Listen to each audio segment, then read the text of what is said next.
Who was the booker back then? Me. Okay. I didn't Uh, bring Booker until we had TV. So that's over a year later, and that's when I brought in Eddie Gilbert. Talk to me about Eddie Gilbert. Oh, Eddie was awesome. You could not like Eddie for his size. He could have gone with anybody. I mean, when he was in Watson's Federation and he laid the flag over the cowboy and Jim Ross screaming, he laid the flag on that cowboy, the Russian flag. I mean, what does it mean? Oh, if he was only bigger, he could. I said, he didn't be bigger. He's Right. like Eddie Guerrero size. He could carry a company just like Eddie could. Or people just never understood that back then. But Eddie was absolutely so talented, so funny. Oh my God, was he funny? We go out in Philly. Came in a dance club down Delaware Avenue. It was packed with people, 20 somethings after work, and they're dancing, and his mob. Because those clubs used to be mob back then. Here's Eddie and I, Matt Radical, with one camera.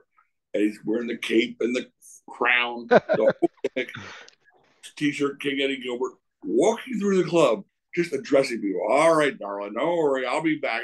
And everybody's looking like, the fuck is this guy? Like, what? I mean, it wasn't a wrestling fan within miles. No one, but he didn't care. He just walked through that room, and people said, "Ooh, there's a light on him, there's a camera." They're waving. They don't know what's going on, but they were, and he just had a ball with it. And they went over to South Street to see Jim Steaks. Everybody, Jim Steaks on South Street. It's called Jim's King of Steaks. And by the way, they're really good. He'd walk up to the window again, cape, brown, the whole bit. You What's this Jim's King of Steaks? I'm the king of Philadelphia. And the guy goes, what are you talking about? Jim King of Steaks. I'm the king. And he started this fight with this guy. I mean, it's on one of the earliest shows. It's hilarious. This guy's getting angrier and angrier, and he's doing the old stomping. I'm the king. I'm the king. He was just that quick and that funny. He's like right off the cuff. It took him no time to come up with an idea, and bam, he rambled it, and always funny. What was the difference between running just live events and now running TV?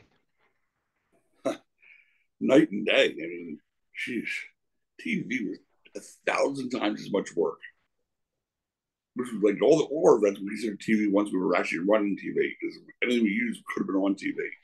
But at the very beginning, we were like running 2 days in a row, Saturday and Sunday, and having like 25 matches to get them in the can. 2 to 5 minute match. I mean, it was like very short. You see the same guy work 3 or 4 times in the night. Even when we got to the arena, God, I know I was going to forget his name.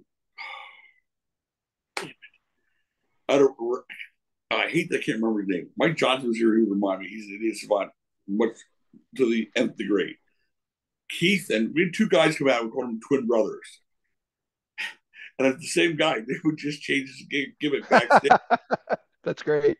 Yeah, it was Keith and some. I can't. It's in the book. And damn, if I can remember his name now.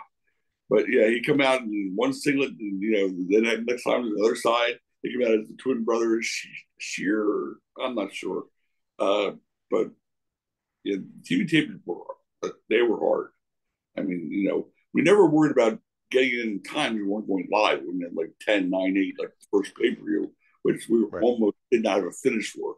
But so there wasn't that kind of element to it, but you had to keep it, going. You had to have there were 18 people in different places ready to tape, lighting, this, that, sound. Again, I'm learning on the fly. I'm learning. I never knew about sound. I never knew about light. I have to learn every aspect of the business if it's going to be your business. You can't say you do that part of the business and I'll just do Right. yeah. So it was a nonstop education. There was a lot of work to get started. Would you learn what's the biggest lesson you learned from Eddie Gilbert? Oh, easy. She asked me a question, and I thought I didn't know an answer. I got one right away. Eddie Gilbert taught me you can do anything in wrestling, quote unquote. Why? Here's where it comes from. One of my philosophies is I grew up hating the bait and switch.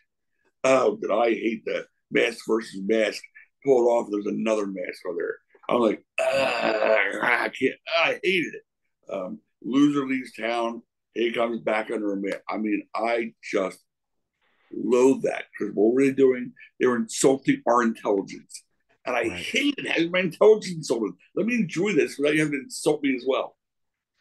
So I always promised myself that I would never insult the fans and jump. I would never bait and switch and say, we're going to do this and then not have it happen.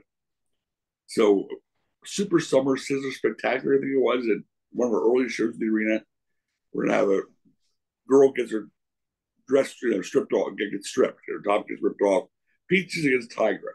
Tiger was a dancer who worked across the street from Chestnut Cabaret, a dancer over there, and come to the night of the show, and they're all gung ho, we're putting it on TV, or advertising on TV. Night comes, and Peaches looks out in the audience. She goes, "There's kids here. I'm gonna get my shirt ripped off." I'm going, "What?" And Tiger says, "No, me either." I mean, she only did it for a living, mind you. She was a stripper for a living. Yeah. God, for sure, not gonna get hurt. What kind of woman do you think she is, Todd? Right, she's not gonna let Peaches look like she's older than she is. So like, oh. I said, now we're, first of all, when I was suggested the match, I said, Eddie, I don't want to do that because, everybody gets ripped off. You just there's a towel around there. You can't strip a girl in the ring. And he said, why not? I said, because you can't do that. He goes, you can do anything in wrestling. Now we get to the night, and of course, it's going to be a goddamn bait and switch. I was so upset because neither one of them going to do it. From the back of the arena dressing room here, I'll do it. Angel Amorosa wasn't part of the crew yet. She was just there trying to get. Really? Okay. Sure enough, she went out there. They did it. She all four sides of the ring. The crowd was like freaking the fuck out, or losing their minds. But we gave what we promised.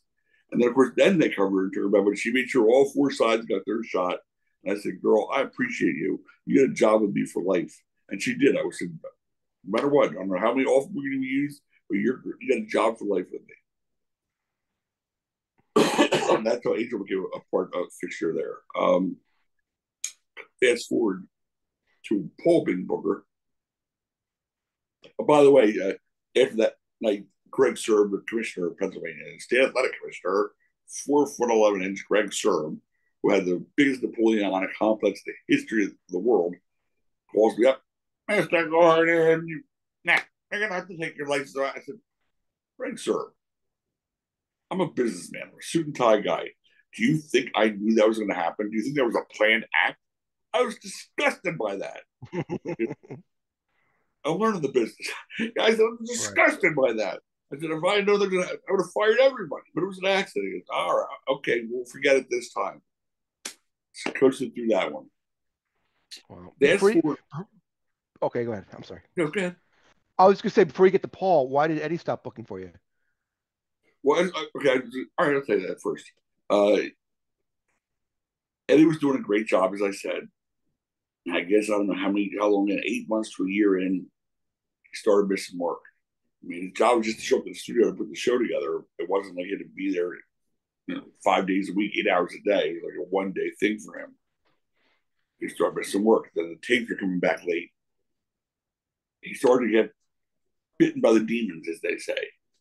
And unfortunately, those demons overtook him, including taking his life a few years later, to the point where I had a falling out with him. I said, Eddie, can't work.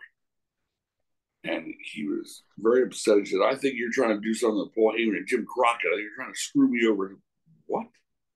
I've never met Jim Crockett. I was going to meet him at some point because, Paul, he was going to be his boy, but you're out of your mind. I quit. Doug, come on, we're quitting. Took Doug Gilbert and they got in the car, off they went. Now, I got a main event coming up in 5 days. Our first big main event is a Terry Funk, Stan Hansen, Abdul the Butcher, and Eddie. Promoted for a month. And Eddie's putting 5 days out. Wow. Yeah. So I ended up calling Kevin Sullivan to take his place. Eddie hated Kevin Sullivan. I didn't do it for that reason, but Kevin just fit in that spot. Right. He hated Kevin Sullivan. I was trying to bring Kevin in and say, no, I'm not bringing him in. I believe it has something to do with Missy Hyatt, but I don't turn to any details, so I won't speak to it. 3 days later, like 2 days before the show, Eddie calls me up. Hey, boss, I'm sorry. I'm a hothead. I fucked up. I know. I fucked up. Cut my pay for a week. I'll see you Saturday. I said, Eddie, I already replaced you. What? What do you want me to do? Like, just go there that night and say, oh, 3 out of the 4 guys are. I had to come up with a replacement. Who'd you Right. get? Kevin Sullivan. Dead silence. Let's see. Well, can I just come in at intermission and say goodbye to everybody? And, like, tell this. I said, yeah, no, you're still my friend, of course, sure. But I know that killed him that night. But he left, and again, a year or two later, he didn't make it much longer than that. The demons got to him. Wow. But I want to fast forward to the story you're telling about. You knew anything in wrestling. I come to Paul and I'm saying, I'm changing Sandman's gimmick. What do you mean? The surfboard's not getting him over. He's so much more talented than that. I want him to be who he really is. Who is he? He's a barroom brawler. He's a guy that's roofing all day long, and Gardner, and goes to the bar the end of the day, and after a couple of beers, he's ready to fight somebody. That's who he is. Let's make him that guy. Great. We'll change his gimmick. We're jeans. Plus, there's more. Guess what? I want him to come to the ring smoking and drinking. Are you crazy? You can't smoke in the ring. I said, you can do anything in wrestling. Wow, that's great. That That was that come full circle. Yeah, yeah. I'm just gonna say that. and he Yeah. looked at me, he goes, Wow. fuck it, that's all right, let's try it. He came out to the ring that first night with that beer and that cigarette. That place went berserk. Like, who ever done that before? There was no Steve Austin drinking beer after Sandman was drinking beer. There was smoking a cigarette after Sandman had done it. And to his credit, Paul took that idea afterwards. They were so dead set against and created on TV. Every time Sandman had a segment, it was in black and white. Everything else is color on the show, except Sandman's match or his promo. And him standing there with a woman, I guess at the time, then blowing that smoke, the white smoke coming out in the black and white. The visual was like, whoa, that's cool as shit. I mean, he stood out right away because Paul made sure that we're going to do it, let's do it. And by doing that black and white, 10 years where the NWO did it, or 12 years where the NWO did it, it was new. Nobody ever seen that before. But it drew the attention to him so much that, and he followed up with a performance, of course, and met the expectation, but that elevated him immediately to the top of the card. And he stayed there his whole career. Talk to me about the book. The book is doing great. I didn't even tell you any stories from the book. I didn't tell you Sandman stories. I mean, the Sandman stories alone could have been their own book. I had to put them in like 2 or 3 chapters. They're outrageous. They're insane. He's crazy as a loon.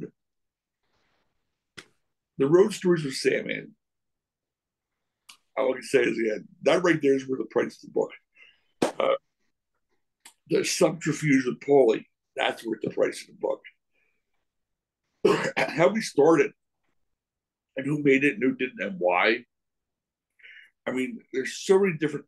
It's, you know what? It's like an ECW arena show or an ECW show. Period. There was going to be comedy, there's going to be hardcore, and mat wrestling. Something for everybody. I'd like to say the book's the same way. And I think it's doing well because of that, and because the people get me. They don't. Yeah, I'm not trying to. I just want to tell the stories, and the stories are awesome. Where can you find the book? Any bookstore, Amazon, Target, Audible, what's the word? Online Kindle. I mean, it's available at every kind of source. I'm sure once you've gotten it, then everybody's going to want to read it too. Awesome. That I will send you my screenshot tonight. I'm ordering the book as soon as we're done. I can't wait to get it.